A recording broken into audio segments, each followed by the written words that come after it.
topics and opinions expressed in the following show are solely those of the host and their guests and not those of W4CY Radio, its employees, or affiliates.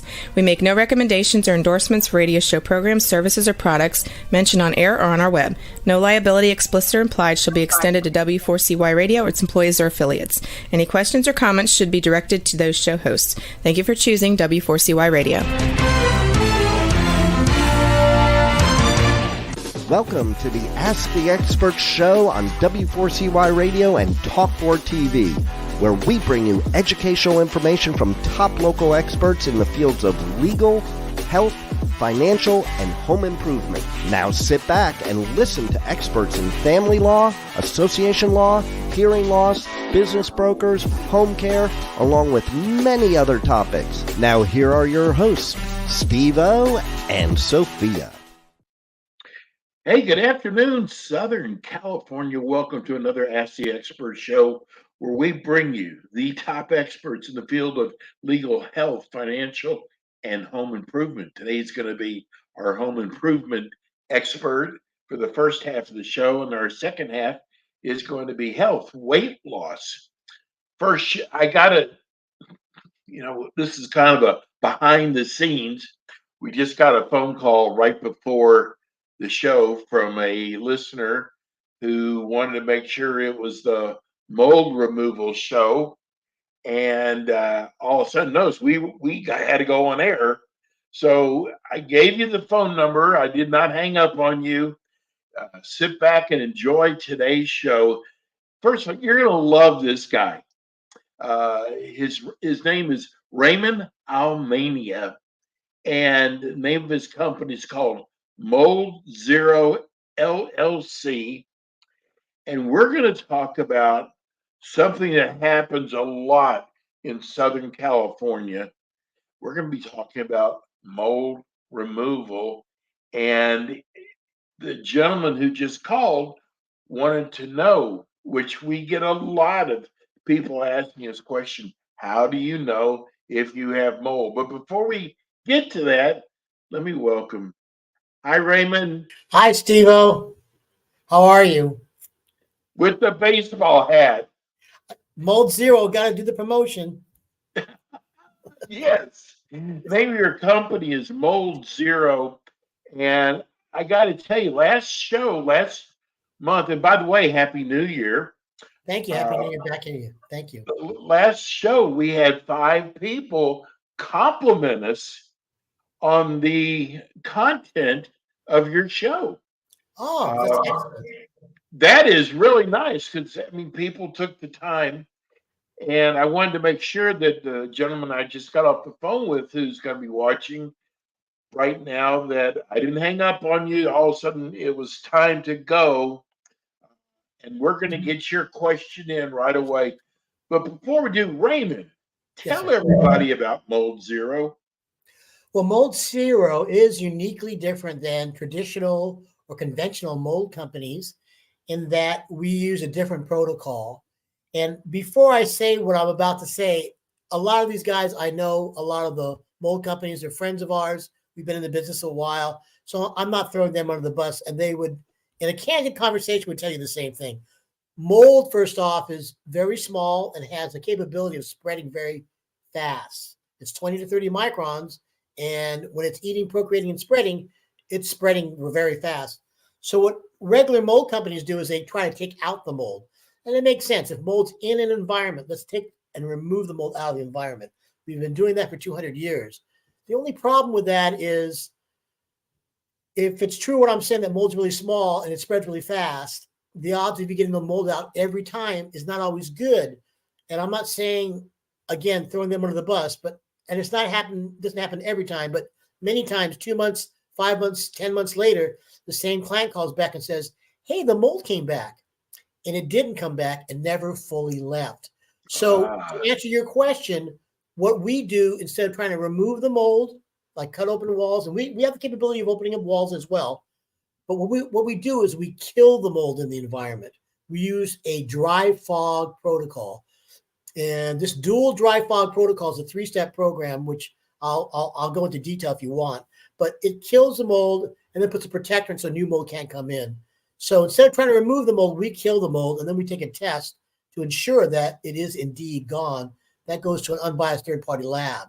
So that's what we do in short form, is we use a dry fog to kill the existing mold and then put a protectorant to help prevent from new mold to colonize again.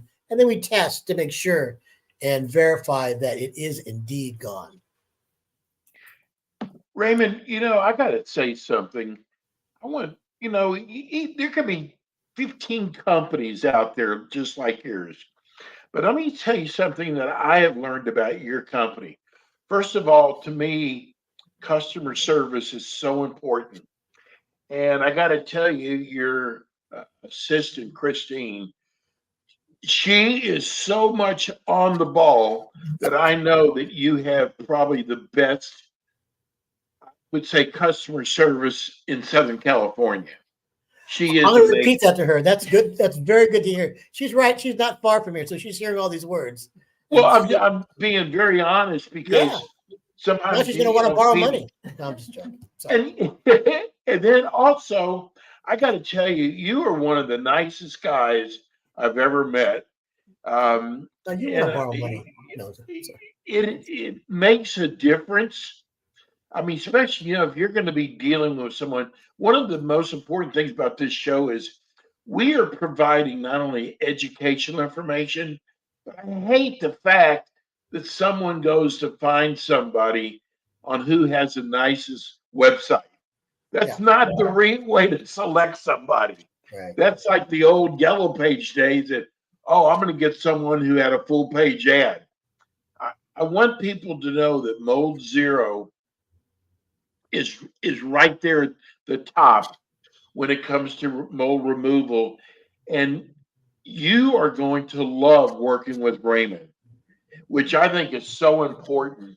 And I just had to put that in because I really do feel that way about your company. That's so kind of you to say. It's very kind of you to say, Steve. I got to tell you, all the guys from, all our people from Christine all the way, all our techs, our inspectors, the guys who do the rebuilding and demoing if we need to, we're all on a mission to get rid of mold. And so we understand when people have a situation, whether they're sick or being concerned of being sick, or there's a mold situation, we get it, and we want to get rid of it. We're not perfect by any stretch, but we do our best to empathize what's going on, and we want to resolve it, So even if it passes California standards, if it doesn't pass our standards, we're going to do it again, So I thank you for those kind words, and Raymond, can mold make you sick also?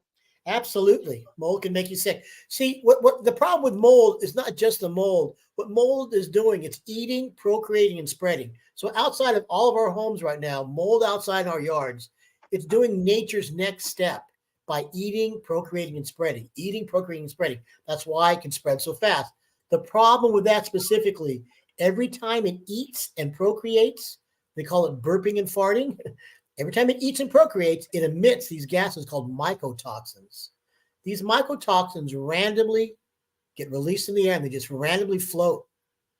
And those are exactly what creates adversities in our bodies or in our pets, in mammals, those mycotoxins. So this process makes that not happen.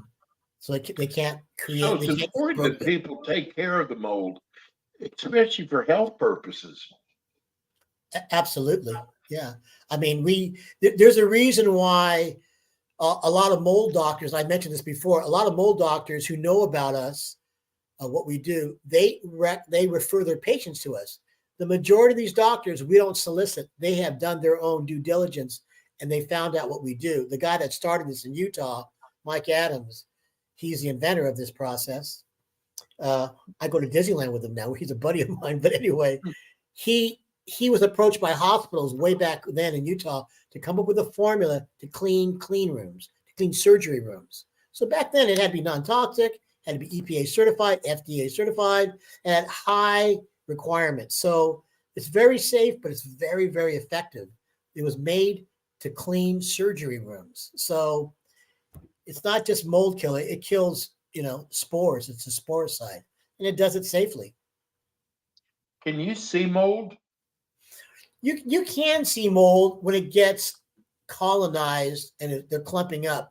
But remember, if you just take one mold spore, they're 20 to 30 microns. That's pretty much invisible. Like if there's a dot behind me, and we're going to call that dot mold, this dot there, that would literally be millions and millions of mold spores. So the good majority of mold you can't see. Now, when you do see mold visibly, you're on to a later stage. People don't realize that mold is going around all the time. But when it gets so colonized so much, that's how it overwhelms the body because it's too much. Because when you walk outside, that's mold as well. So it can't be higher than the outside baseline. That's really the deal. How does water damage affect mold? Well, that's what happens for mold to grow. Like I mentioned before, mold comes in and out. It's doing nature's work. It comes in and out of everyone's structure 24/7. Now, whether it colonizes or not is a different story. But in order for it to colonize, all it takes is oxygen, air, a food source, and everything's a food source. Walls, carpet, wood, even pet hair and dead skin. So everything's a food source. The third thing is moisture, like you mentioned, moisture. When those three things come together, but at the right humidity, at the right temperature, humidity, mold is going to grow. It does not make any difference how new or old the building is or how dirty or how clean it is. Mold is going to grow. So mold's coming in and out.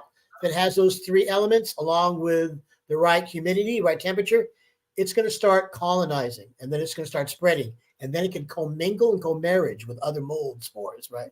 That's why, there's a 10,000 lists of different kinds of mold. But then when they start co-marriage and commingle, now you have over 100,000 different species because there's penicillium, there's aspergillus, chaetomium, there's basidiospores, there's Stachybotrys, which is the black mold. But then there's also Penicillium aspergillus combination, right? There's a combination of a lot of those. So, mold is part of life. I'm not trying to scare people, but if you understand it, you don't have to be afraid of mold because you can deal with it, analytically and causatively get rid of it, and then protect yourselves by whenever there's a leak or a water intrusion, handle it right away. You don't want to have it sit there and then have the right temperature, humidity come, and then mold's going to grow. And then you don't see it. You don't know. It could go through your ducts. It could spread really quick, right? So without making a whole story out of it, just try to address your leaks and your water intrusions right away, and then get it tested. Get it tested. In California, and I don't mean to rant and rave about this. In California, it's not a law. It's not a state law yet that you have to do a post-test after a mold remediation. In most of the states, it is a law.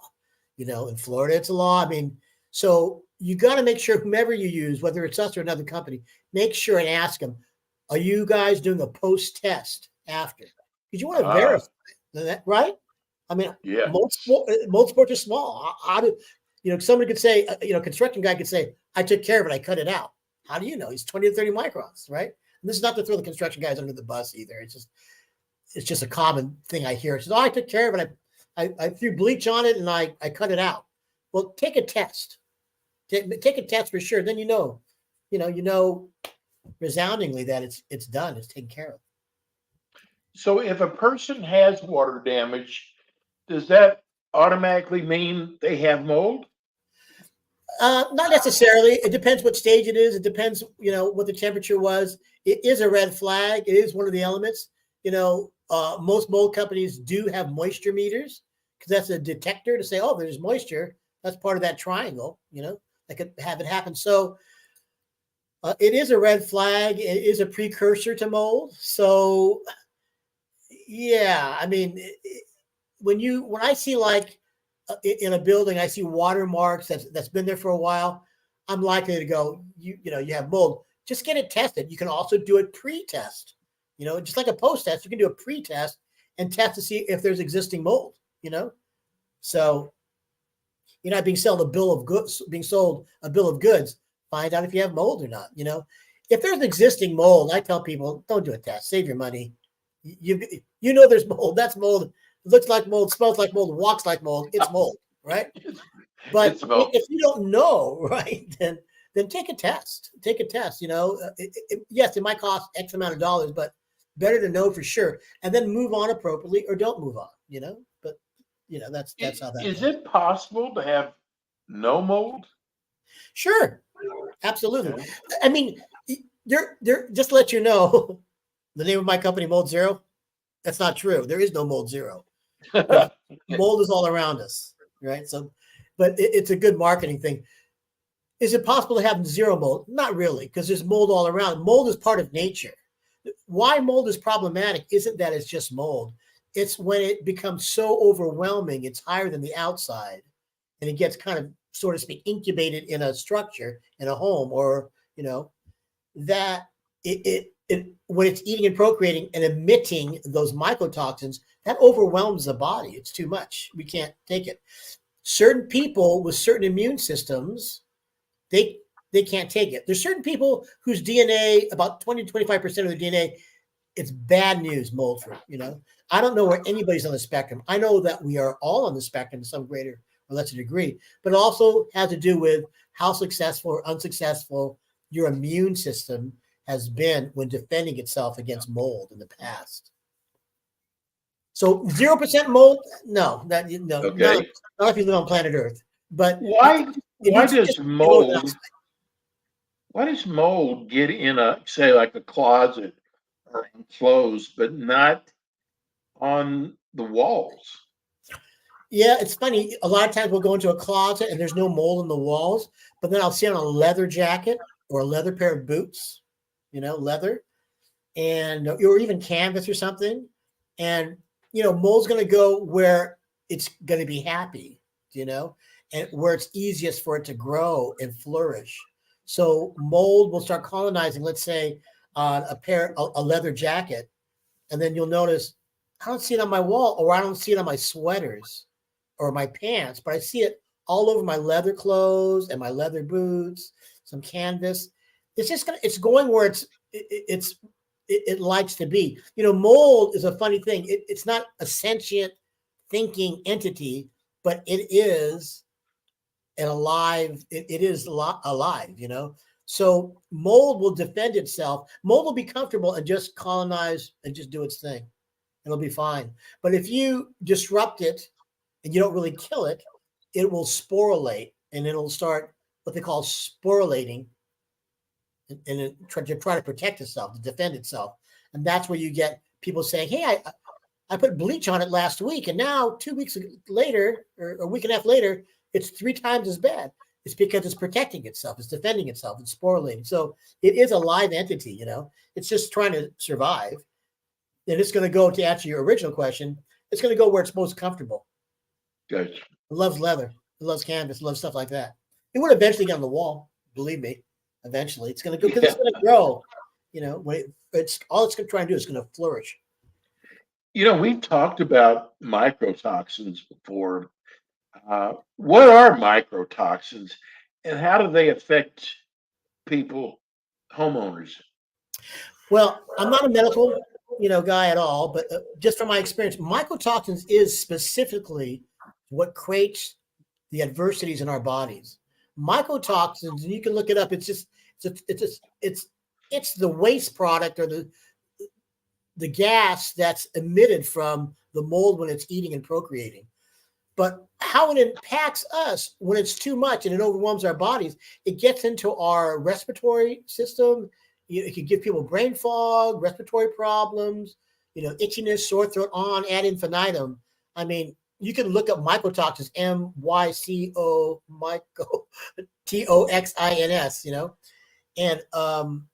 and see, again, I'm not a medical person by any stretch, but mycotoxins are specifically is what impairs, all these things, and again, I hate going into this field because, again, I'm not a medical person, but, Lyme disease and certain other things, they go hand in hand with mold, and it's bad news for people who have stuff like that, so that's why a lot of people, they just want, sometimes they don't even care if there's mold or not. They just want their area to be fogged because they know it's a sporicide. It kills spores, and it'll, along with mold spores, it's going to kill bacteria spores. It'll kill virus spores. I'm not supposed to say virus spores, but it does kill that. It kills spores.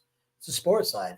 So the worst that's going to happen is going to make the area cleaner. I'm not going to say sterilize because it doesn't sterilize it, but it's going to sanitize, more sanitize. Remember, its heritage comes from hospitals. So if someone's going to use a dry fog, ask them, is the heritage from hospitals? Was it originally invented to clean surgery rooms? And if it's not the same thing. But the ones that do it, there's about 7 of us in California now. Maybe there's more now. There's about 7 to 10 of us now in California that do this. So what about you use this dry fog, right? That's correct. Tell us how that works. Well, it's a dense dry fog. And the first phase, because like I said, we have a 3-step program. The first phase is we want to keep it very dense and very dry. As I mentioned before, mold spores are really tiny. They're 20 to 30 microns. That's how it gets into the wall plugs.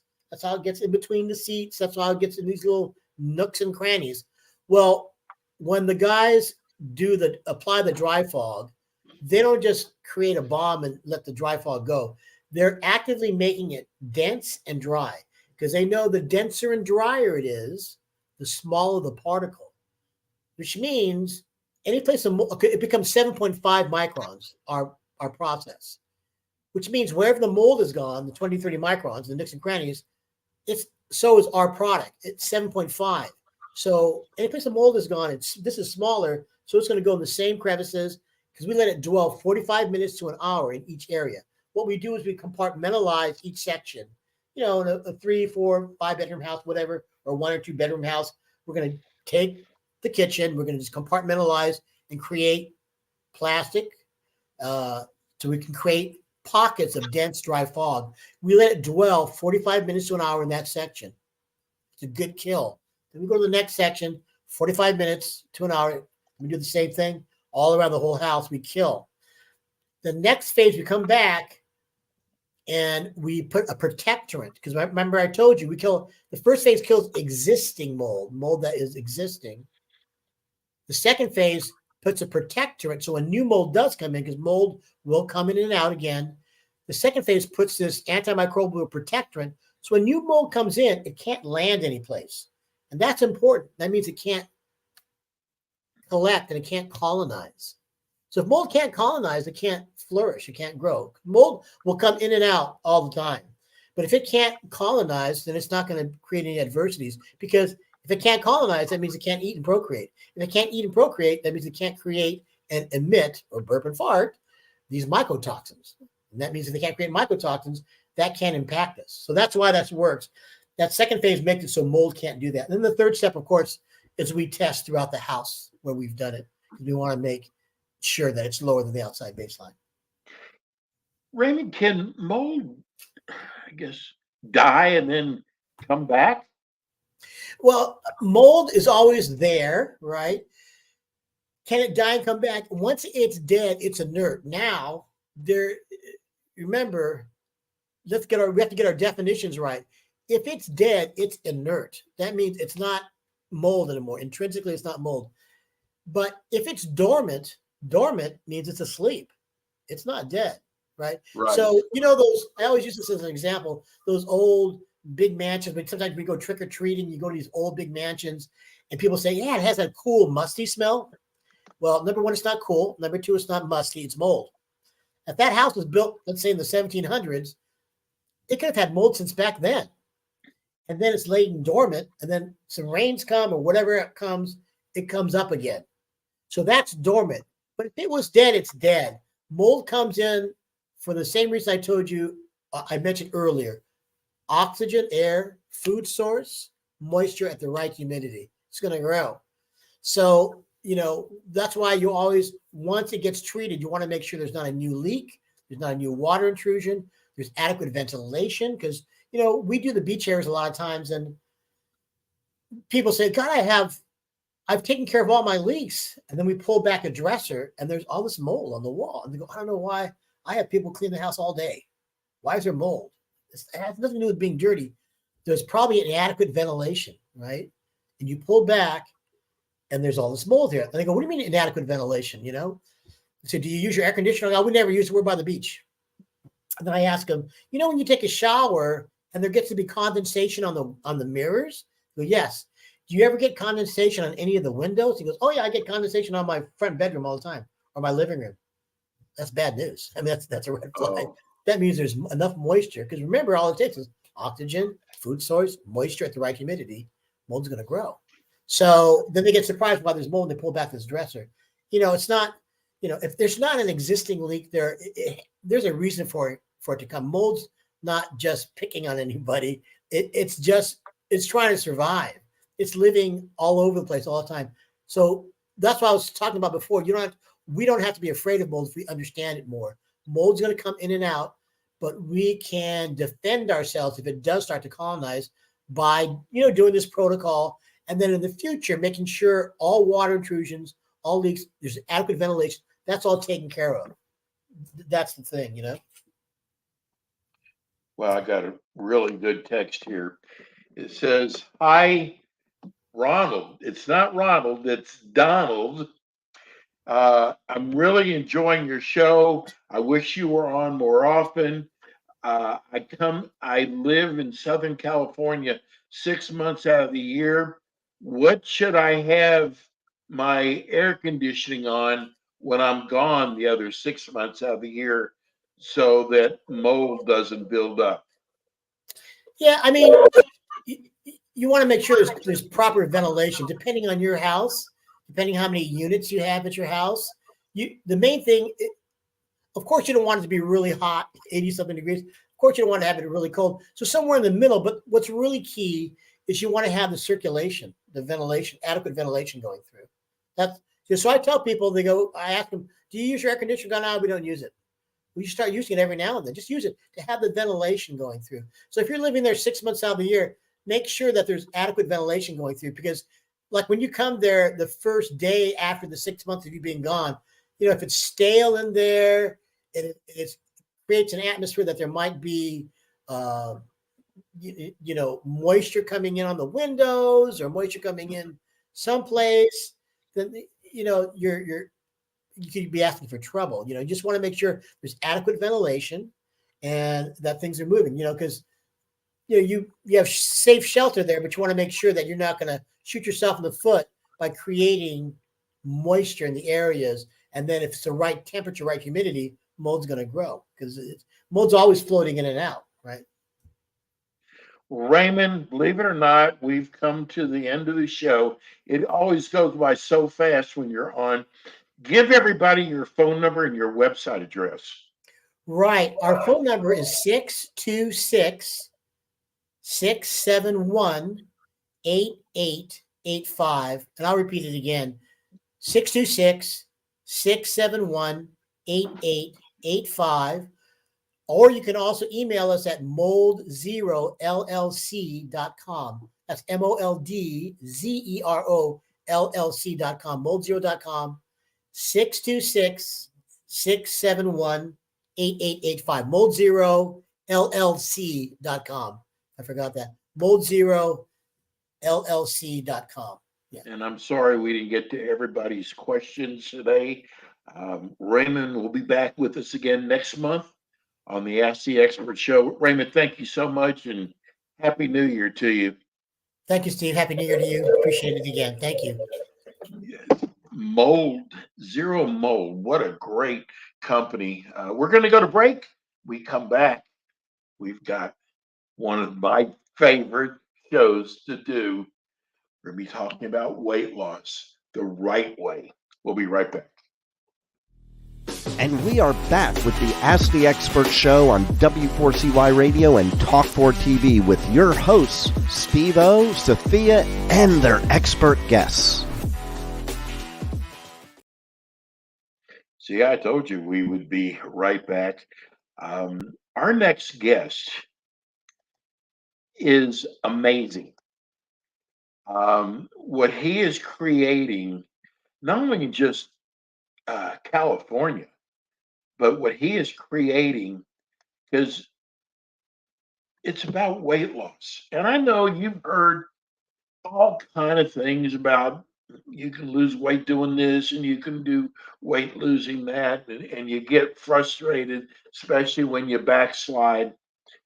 But Dr. Gupta, our expert, our physician expert in weight loss, is basically dedicated his life. And I got to tell you, I have learned more about weight loss probably in the last 6, 7, 8 months than I probably have my entire life. Let me welcome and introduce you to Dr. Gupta. Hello, my friend. Can you hear me? Okay, I'm not hearing him. Sorry, can you hear me? Oh, there you go. Yeah, I said Happy New Year's. Thank you, Dr. Gupta. We have missed you with the holidays going on, and that's even had a couple people want to know when you're coming back on. Oh, that's really sweet. You are creating something so special, Dr. Gupta, and for some reason, I've been doing this for a long time. Yeah. January, February, March are the biggest months for weight loss. And I think it's from people making New Year's resolutions. Yeah. So 100%, because also the holidays, right? So there's way more stimuli around everyone, more social events, and there's harder for people because, again, the underlying principle of everything we do, that this is a biologic issue. It's a function of our bodies in this food environment. And during the holidays, we have way more food around us, right? Way more delicious food, way more drink, way more events, way more people. And that's not a bad thing, but it is also makes it really difficult. And that's why people start thinking after the holidays, like, now I need to kind of think about it.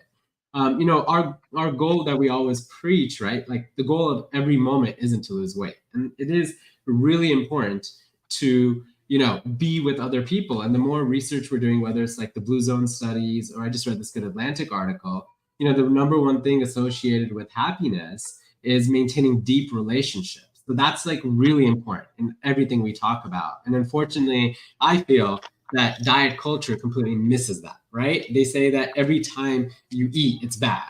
And that just kind of perpetuates this unsustainable kind of thing in our heads because it's impossible to be perfect. Well, let's back up. Tell people, because you have an incredible story, how you start off as an internal medicine.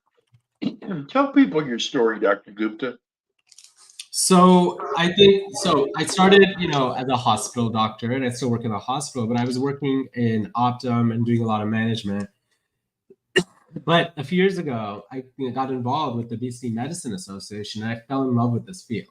Right. For the first time, I came across a group of providers and people and just healthcare, personnel who, for the first time, were dealing head on with this issue. Because often in medicine, it was always, okay, we can't do anything about weight. Let's treat the diabetes and the heart attacks and the strokes and everything. So even before these revolutionary new medications, I was in this field and people were thinking about how to do it. And now we, of course, have these other tools. But it's basically the most gratifying work I've ever done because I'm preventing, or we help prevent decades of disease, right? And also, when, it's obviously good to treat people's blood pressure and everything, but, it's not a way you can see in the world. So with weight, it's as this unique thing where it completely changes your relationship with other people and everything else. And it makes you feel a lot better about yourself. So it's just really amazing the work we're doing. And it's absolutely life-changing for so many people. I got to tell you, what you're doing with your practice, you're expanding to other states. Yeah. Brought on a pediatrician, one of the top pediatricians, emergency room pediatricians. You're bringing on other specialists. And I got to tell you, you have found a way to actually make this enjoyable. Yes. Because I really believe that people put so much stress on themselves. Yes. And there's always backsliding. That happens. Yeah. But your theories, and one of the things I promised at least 6 or 7 people today that we would go into is everybody wants to know about the injections. Yes, of course. And most of them, because they've heard some negative things Of about course. the endorsements. Yeah. There's some like positive things, some negative things. People have heard Yes. all sorts of things. Yeah. So So the first thing I want to ask you is Pfizer has come out with their own version. Are it's you still being. familiar with? I've read about it, but it hasn't really come to market yet. They're just talking about it. Okay. So what can you tell me is, first of all, do you And in the feel like study, it's safe? yeah, sorry, just to build on that, I remember reading about it. In their study, it actually did not show efficacy. So that drug they're coming out with is not going to come to market. It didn't work. So Okay. how these drugs work, these new classes of medications, right? What they do is they emulate our fullness hormones. So as food is moving down our GI tract, our pancreas, intestine release these fullness hormones called GLP, GIP, CCK, amylin. What they do, again, this is normally what our body's doing. They go to our brain, they decrease our hunger. They slow our GI tract and make us feel full. Again, normal what our body's doing, right? What we've done is created molecules that emulate these satiety hormones, right? And there's basically only two. There's semaglutide and tirzepatide. So semaglutide, branded for diabetes. So I think it's helpful for everyone to know, because even a lot of doctors get confused, but that every medication has a molecule name and a brand name, right? Ibuprofen, molecule, brand name, Advil and Motrin. Acetaminophen, molecule, brand name, Tylenol. So the medicine semaglutide is a molecule. It was branded for diabetes, and it was called the world famous Ozempic. Then it got approved for weight loss, and instead of saying now you can use Ozempic for weight loss, they rebranded it as Wegovy. Okay, so the other molecule is tirzepatide. It emulates two satiety hormones versus one. Came out for diabetes initially, it's called Mounjaro. Then it came out for weight loss, it's called Zepbound. Okay, so Wegovy and Ozempic are literally the same thing. Zepbound and Mounjaro are literally the same thing. And what they do you like the product? Yeah, they're amazing. These are just revolutionary medicines, because what they do is they decrease our hunger, decrease our craving, increase our satiety. They help us optimize the calories they need. And this, I think it helps to understand evolutionary for hundreds of thousands of years. This whole system was designed to go into the world, get calories, eat as many of them as you can, and store the energy source forever. Okay? So that's really helpful to understand, because that was the history of humanity. Whether it was hunter-gatherer, whether it was serfs and farmers, whether it was depression, whether it was war and famine, right? The whole system was made to survive the famine, okay? However, in the last 70 years ago, in many places on Earth, we've eliminated famine. We only have feast every single day, every single second of our lives. So those companies who are making trillions of dollars are hacking all of these evolutionary systems, right? To completely trigger our receptors in our brain. Right. And so like all the suffering we have, like, and I define suffering very broadly, but like, you know, true suffering and trauma or depression, anxiety, or just boredom, it makes sense why we would just push the button and eat some Doritos or eat something that's there, because it's there every second of the day. Because I think for the simple sake, the most damning statistic is 70% of us struggle with weight. If 70% of us struggle with weight, it clearly isn't an individual thing, right? It clearly is some element of our environment with our bodies. So what these medicines do is kind of help counteract that. It helps us maybe less reactive, right? It decreases our hunger, decreases our craving, increase our fullness, so we can like kind of sit with some of these like these companies that are trying to trigger these receptors in our brain. So they're revolutionary. I think like they are going to change our whole relationship with this food environment, right? Like in an ideal world, it would be that we would change the food system so that when you stop for gas, there wouldn't be like 1,099.9% of products that are ultra processed. And there wouldn't be 14 McDonald's from here to anywhere else. But that's not happening, unfortunately, right? We could like, there's no technical reason. You could subsidize different things. You could make a whole food system that's actually nourishing, but that's not happening. So we have at least now this one tool that can make us like not buy all these Oreos and all these products, you know? So I think it's like phenomenal, revolutionary, and helping so many people that have been suffering for so long. You know, I got to tell you, we're down here in South Florida, and people are very well aware of how they look cosmetically, probably a lot like Los Angeles is. And we have gotten letters from women that they want to know if you can treat them if they're in a whole different state, which I know there are states that you have. Yes, But and what they I'm want to boarded know is can you, I know you do a whole history and physical Yes. on them by Zoom. Is that Yeah. right? Yeah. So we can do everything on virtual. So what determines, can they say, I want to do the shot? Because I've heard a lot of great results from the injection. Yeah. Very high success rate. So can they do that through your online? Yes. 100%. They could do all of it online. And we monitor everyone because the thing is that unlike most programs, right, who are just like 15-minute appointments and they send them the shot, we have an hour appointment where we get to know them. We have unlimited half-an-hour virtual appointments or in person if you're here with our health coaches. We have a half-an-hour follow-up every month, but we also have a concierge service 8 to 8. So our patients message us all the time. So the safety is provided by the support we give people. Like if someone's having any side effects, they reach out to us. It's literally one number they text us, the same number that's on the bottom of the screen.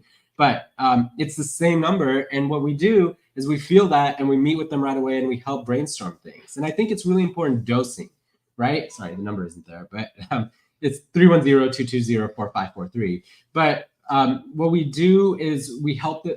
I believe that you can dose these medications in ways to mitigate all the side effects. So it would be, you would do it every, I have patients who are exquisitely sensitive and I might do it every 10 days, every 14 days on them. And there's some people I ramp up all the way. So I think depending on how you dose it to the individual, you can mitigate the side effects and really take advantage of the potential of these meds. How often do they do is it a daily or weekly?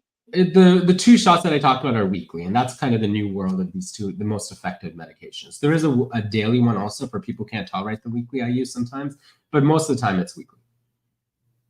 So I just want people to know you have got so many elements in your bag. Yes. To treat people. Yes.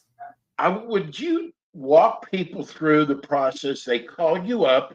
Yes. First time patient. Yeah. What's the process? So they call or text us. We have one of our amazing, patient coordinators talk to them and tell them all about the program. Then they meet with either me or my physician assistant for an hour where we get to know them. And then afterwards, we have a booking page where they can book unlimited health coach appointments. And we also have all these group classes, including mindfulness classes, as well as a bunch of other things like stretching. And because I believe loneliness is one of the biggest pathologies in this country, we have crochet and book clubs. We just have trying to treat this really 365 approach to this issue. And so basically, we have this booking page. They can book as many appointments as they want. They can book appointments with either the clinician, generally it's a monthly cadence, but if they need more, they can book more as well. And really, we try to provide a lot of support to make sure these medicines are both safe and effective. Is your fee structure based on a monthly basis? Yes. We had a lot of people ask that. It's just a monthly subscription. Okay, so they pay monthly. And what do you do when they start a person, I guess, backslides? So it's very talk to them. So it's very individualized, and it depends on what is going on in their lives, right? So, I have a patient today I saw who started gaining some weight again, and we brainstormed different strategies, and it was about having a lot of sugar in the house, right? So I was talking to them about really practicing not having sugar in the house or throwing things away, right? Because in this caloric surplus environment, it triggers our brain all the time. So I tell my patients 99.9% of the reason you eat anything is because it's there, right? Nothing else. And so I think that so much of this world is we think this is some aspect about ourselves, about our willpower, about something, but it's literally the donut is over here versus over there, right? And I think really helping to kind of deconstruct that, because often what happens is it becomes so demotivating, right? The whole world makes you feel like you have to you can't eat in the morning, and then you can't eat at night, and then you can't eat a carb, and then you can't do this, and then you can't do this. And then it just becomes impossible. And then people are like, I can't do this. This is too much. I have a life. I have kids. I have also like a billion things in my life. I have a job, right? So it's just really like, I think understanding that there's not a right answer. And really it's all about trying to figure out what works for a person given their time, energy, desire to help us optimize the required amount of calories per day to lose weight. What do you do with a patient, Dr. Gupta? You know, times are people are scared, people are nervous, people are so stressed out now. Yeah. And stress is one of the causes of Yes. weight gain. Is that right? Yeah, 100%. It's one of my 5 like buckets I use. But stress is a So what do you do for a person that is going through a lot of stress? Do you become a psychologist, or how do you handle that?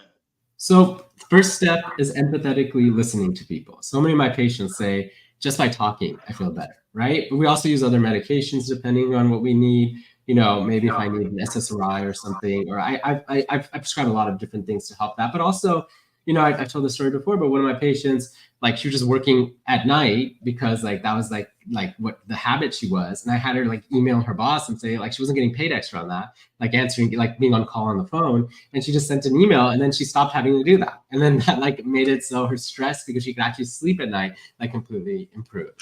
So I say nothing's off the table. So it's like a mix of therapy and coaching with the whole basis of mindfulness, right? Trying to figure out, you know, trying to like talk to people, really listening to them in an empathetic way and trying to figure out where in their lives we can make some of these movements to help with weight and stress and everything else. You know, I don't want to bring people down or anything, but I have learned over the last probably 4 months, when you're overweight, what it does to your health. It is actually scary. In my case, it was sleep apnea, kidney dysfunction, kidney problems. It's amazing how much being overweight affects your health. Yeah. And it's so important that that people really contact you, because you really can help them. I mean, this is the most gratifying work I've ever done. And I've said it in the show before, but when I see people in the hospital, right, they've had decades of disease. But now I'm like, my work is preventing, like what we do in our clinic, it's like completely, like, I can't even understate it. It's just like we're completely changing people's lives. And I've seen it time and time and again. It's absolutely like amazing. And I'm really grateful I'm doing this just for that one reason. I love the fact that you've added a pediatrician. Yes. Because I got to tell you, I think a lot of people are overweight nowadays because no one really worked with them when they were kids. Yeah. And they just continued on. So, and boy, there's, especially now, because, and I always look at, there's no sidewalks anymore. I mean, we used to play outside environment, the school, you know?